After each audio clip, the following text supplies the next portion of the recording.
आज सपना की कहानी होगी सपना की जुबानी। क्या पूछना है सपना? सबसे पहला सवाल तो हमारा यही होगा आपसे कि सपना चौधरी आखिर सपना चौधरी बनी कैसे? कौन है सपना? हमने आपके साथ कई इंटरव्यूज किए हैं तो आपने एक बार कहा था कि मुझसे किसी ने ना ये सवाल नहीं पूछा,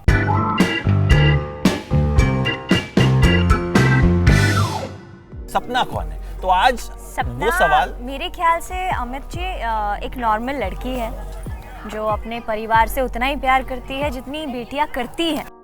और मैं तो बोल सकती हूँ मैं शायद नॉर्मल लड़कियों से ज़्यादा ही अपने परिवार को प्यार करती हूँ, तो वो भी मुझे बदले में उतना ही प्यार देते हैं।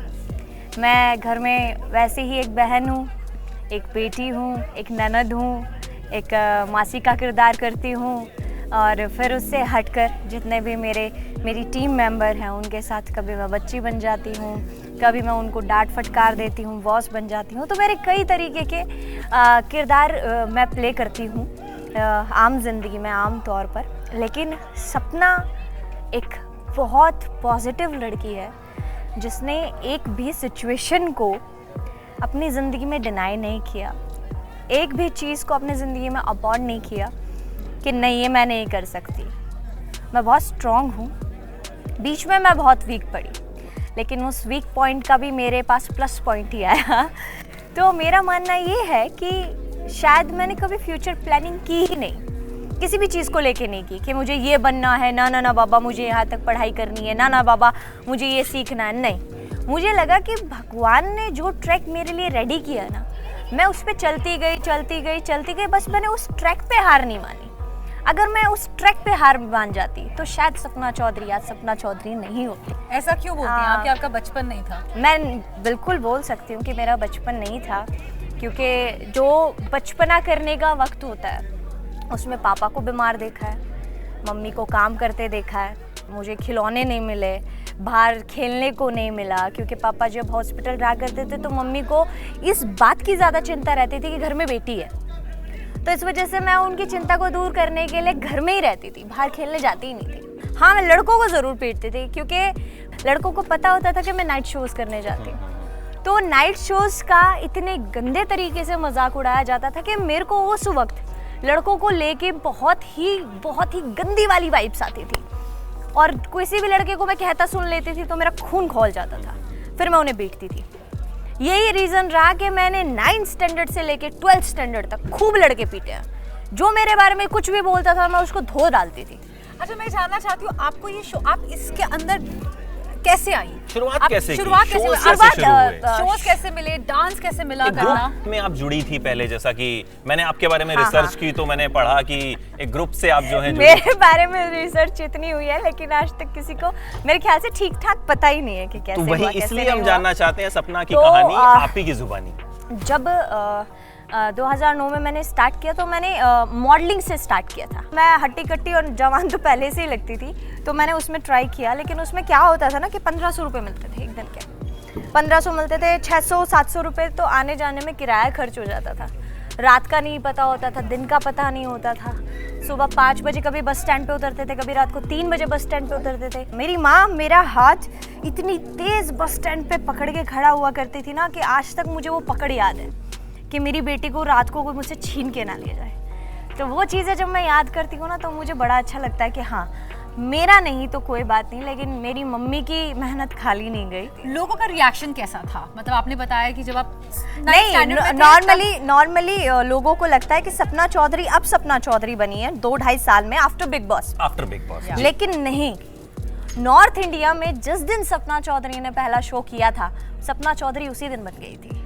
अच्छा, डांस सीखा कैसे? पहले एक सेकंड, सपना चौधरी को अपना पहला डांस का गाना याद है क्या? हाँ, मैंने जब उतरे स्टेज पर मैंने उस टाइम वो गाना बड़ा फेमस हुआ था, मेरा डोल कुएं में लटके से, उस गाने पे मैंने डेब्यू किया था। और उस टाइम ऑर्केस्ट्रा बजते थे हरियाणा में भी, मुझे पूरा अच्छी तरीके से याद है। लड़कियां लहंगे पहन के डांस किया करती थी, फुल ऑन बैकलेस। क्या बात है। मैंने थोड़ा अपने आप को कवर करके लहंगा बनवाया, लेकिन उसने नहीं, मैंने लहंगा पहना सबसे पहले लहंगा पहना और मैंने थोड़े हटके लहंगे बनवाए, मैंने पूरा कवर बनवाया उसको, पर वो अमित काम नहीं किया।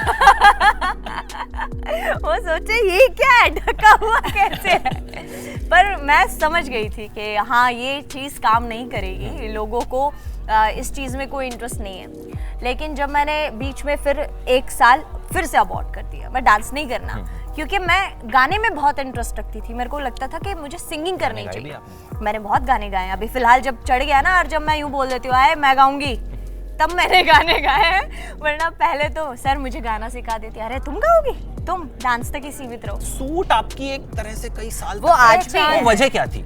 मतलब सूट को चूज करना मम्मी का कहना था कि प्रोटेक्शन था या नहीं? वो प्रोटेक्शन था। वो प्रोटेक्शन मतलब वो था। चॉइस नहीं थी, चॉइस नहीं थी, स्टाइल नहीं था, स्टाइल नहीं था, वो मेरा प्रोटेक्शन था कि हाँ मैं फुली कवर्ड में करूंगी, किसी को पसंद आए तो भी ठीक है, नहीं आए तो मुझे एक दिन का इतना पेमेंट मिल रहा है, इनफ है मेरे लिए। मैंने उस बेसिस पे किया था, लेकिन मुझे ये नहीं पता था कि सूट को इतना पसंद किया जाएगा कि आज हरियाणा में हर लड़की सूट में डांस। सपना चौधरी सूट्स, मतलब यहाँ हमारे पास कई बार जब कुछ लोग आते हैं तो देखो मैंने सपना चौधरी जैसा सूट पहना, इस तरह की बात करते हैं। अच्छा वो बात रह गई शगुन, डांस सीखा कैसे? मैंने नहीं सीखा। तो कैसे शुरुआत की? मतलब कुछ तो हुआ होगा कि आपको लगा होगा कि डांस करना है। मेरे ख्याल से मैं 7-8 साल की होंगी, तो हमारे पड़ोस में एक शादी थी और मैं इतना नाची कि दूल्हा दुल्हन को किसी ने नहीं देखा। मेरे को देखते रहे, हाँ, और मेरे पापा मुझे देखे इतने इनसिक्योर हो गए कि मेरा हाथ पकड़ के वहां से लेके आ गए और उन्होंने मुझे बहुत डांट मारी, कैसे कोई करता है, मुझे तो पता ही नहीं था तेरे को डांस भी आता है, ये है वो है। फिर मैंने बोला ठीक है पापा आज के बाद। उस वक्त उम्र क्या रही होगी?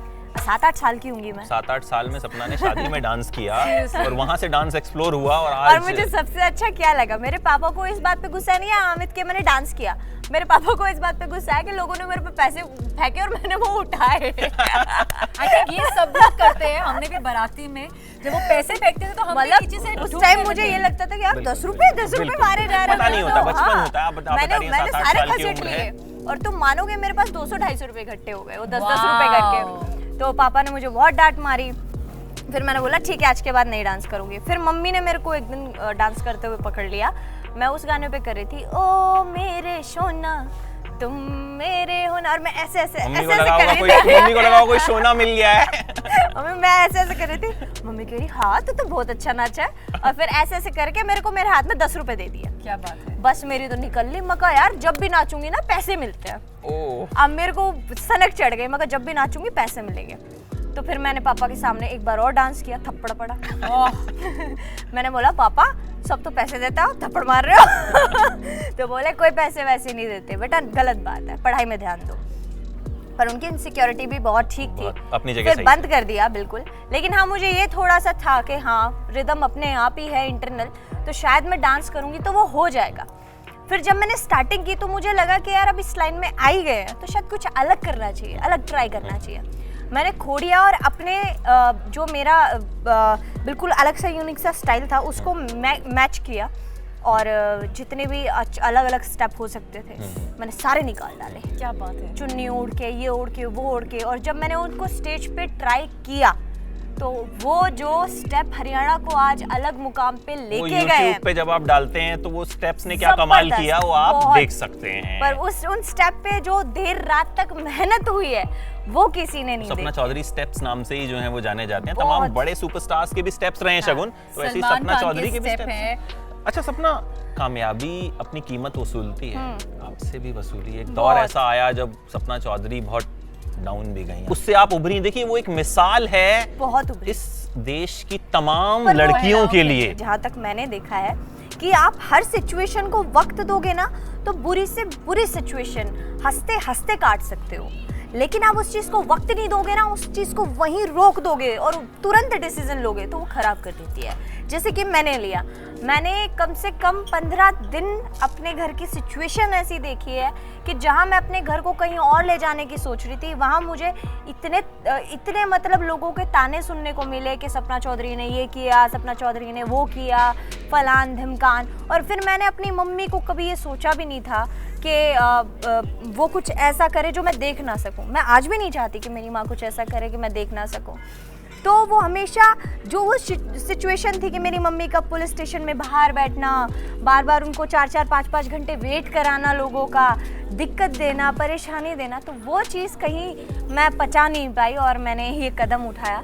लेकिन ये कदम उठाने के बाद जो चीज़ें मैंने देखी हैं कि लोग मुझे इतना प्यार करते हैं, लोग मुझे इतना, मतलब मैंने उस टाइम जब मैं 9-10 दिन हॉस्पिटलाइज थी, मुझे खाना नहीं पच रहा था, तो मैंने हॉस्पिटल के सामने लोगों को 9-9 दिन भूखे देखा है कि मैं ठीक हो जाऊं। तो फिर गिल्टी फील हुआ कि यार किया क्या, ये वक्त देती तो शायद मतलब सिचुएशन मैंने देखा है कि 80 साल की बुजुर्ग महिला स्टेज पर तमाम भीड़ को चीरती हुई आपके पास आती है, हाँ। आपको आशीर्वाद देती है। जिन लोगों ने उतार चढ़ाव जिंदगी में देखे हैं, कीमत पता है मेहनत की, पैसे की, परिवार की, रिस्पॉन्सिबिलिटी की, तो वो लोग मुझे समझ सकते हैं और वही मुझे फॉलो कर सकते हैं और वही मेरी बात को समझ सकते हैं। बाकियों की तो मैं सिर के ऊपर से या टांगों के नीचे से निकल जाती बिग बॉस में सपना तमाम सितारे जाते हैं, जो जीतते हैं आज शायद उनका पता भी नहीं है, मतलब अगर मैं काउंटिंग करूं तो पता भी नहीं होता है। हाँ। लेकिन बहुत कम ऐसे हैं, बहुत कम एक्चुअली सक्सेसफुल हुए हैं, जो कामयाब हुए हैं। तो आपको क्या लगता है कि बिग बॉस एक पड़ाव रहा, बिल्कुल अहम पड़ाव रहा?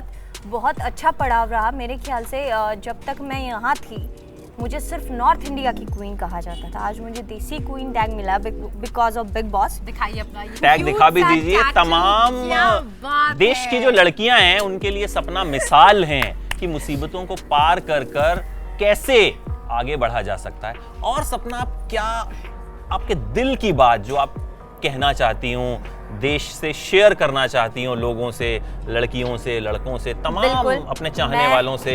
मैं देश से तो यही कहना चाहूँगी, देखिए जब तक आपने किसी की जर्नी नहीं देखी, आप किसी को महसूस नहीं कर सकते, किसी को आप जानते नहीं हैं कि उसने क्या क्या देखा है, क्या क्या किया है लाइफ में, और अगर वो आज स्टैंड करता है तो आपका कोई हक नहीं बनता उसे उल्टा सीधा बोलने का। प्लीज़ ये गालियाँ गलौच मत कीजिए, क्योंकि कोई फ़र्क नहीं पड़ेगा आपकी गालियों से, लेकिन हाँ आपकी परवरिश ज़रूर दिखती है कि किस तरीके की आपकी माँ ने, आपके बाप ने आपको हिदायत दी है। तो ये हरकतें मत कीजिए। मुझे तो कोई गंदी गंदी गालियाँ बकता है, मैं तो लिख के भेज देती हूँ, थैंक यू भाई, बड़ा मजा आता है। आप सोशल मीडिया पर इस मामले में बहुत एक्टिव रहती हैं, हमने देखा, और उसके बाद उसका स्क्रीनशॉट निकलता है और तमाम वेबसाइट्स पे छपता भी है कि देखिए सपना चौधरी ने कितना शानदार सुर्खियों जवाब में दिया। रहती है हमें। अच्छा सपना, सबसे ज्यादा अच्छा अपना गाना किसी बड़े पब में सुनना अच्छा लगता है या किसी गांव छोटे में गाँव दूर में? दराज में बज रहा हो? मुझे उस शादी में सुनना बड़ा पसंद है जिस बाप के पास दहेज देने को पैसा नहीं। मतलब वहाँ जब गाना बजता है ना तो शायद पूरे हो जाते हैं, लगता है कि हाँ यार 2-4 मिनट 10 मिनट ये लड़की, ये घर वाले इस गाने से खुश हो जाएंगे, नाच लेंगे, कूद लेंगे, बस वहाँ पब नहीं। डर लगता है कभी किसी चीज ना अब तो नहीं लगता। सक्सेस इतनी मिल गई, आपने एक नहीं, संघर्ष इसे का मैं दौर भी सक्सेस जीता। नहीं कह सकती। सक्सेस मेरे ख्याल से सर चढ़ जाती है, पानी ऊपर चला जाता है, सक्सेस वो होती है। मेरे लिए सक्सेस नहीं है, मेरे लिए मेरी जिम्मेदारी है फिलहाल अभी। तो आपके साथ हमारा एसोसिएशन मुझे लगता है 4-5 साल से तो है। हाँ। और जैसी सपना 4-5 साल पहले थी वैसी ही आज है, यकीन मानिए, मतलब उससे ज्यादा अच्छी हो गई softy हुई हैं। तो हमारी तरफ से आपको शुभकामनाएं। और Thank कोई दिल की बात आप कहना चाहें, बताना चाहें? दिल में तो मैं कभी कुछ रखती ही नहीं, मैं हमेशा कर देती हूँ तो ज़रूरत नहीं पड़ती कि, और मैं इसीलिए शायद नीट एंड क्लीन हूँ दिमाग से, दिल से, कि कोई भी बात मन में मत रखो। 2 दिन बाद शायद अगले को समझ में आएगी, लेकिन आएगी ज़रूर। तो मन में रखोगे, अंदर ही अंदर पी जाओगे तो अपना ही नुकसान करोगे। तो चाहे गाली बकनी हो 4, बक बका के निपटो, कोई फ़ायदा नहीं है। तो बिल्कुल, तो ये सपना की कहानी थी। सपना का डांस आपने बहुत देखा है, लेकिन आज आपने सपना की कहानी उन्हीं की जुबानी सुनी और उम्मीद है ये कहानी आपको बहुत पसंद आई, बहुत इंस्पायर भी किया At least होगा इस हम लोगों को कहानी तो ने बहुत आपको। इंस्पायर करी है। और मैं चाहती हूँ कि आप इनकी कहानी को सुनिए, समझिए, और ये बात समझिए कि हर प्रॉब्लम का एक सोल्यूशन निकल कर आ सकता है अगर आप धैर्य से उसके बारे में सोचें और इमीडिएटली कोई कदम ना उठा लीजिए। सो ये थी सपना अपनी इमोशनल कहानी के साथ हम सबके साथ। ये है एबीपी न्यूज़, आपको रखे आगे।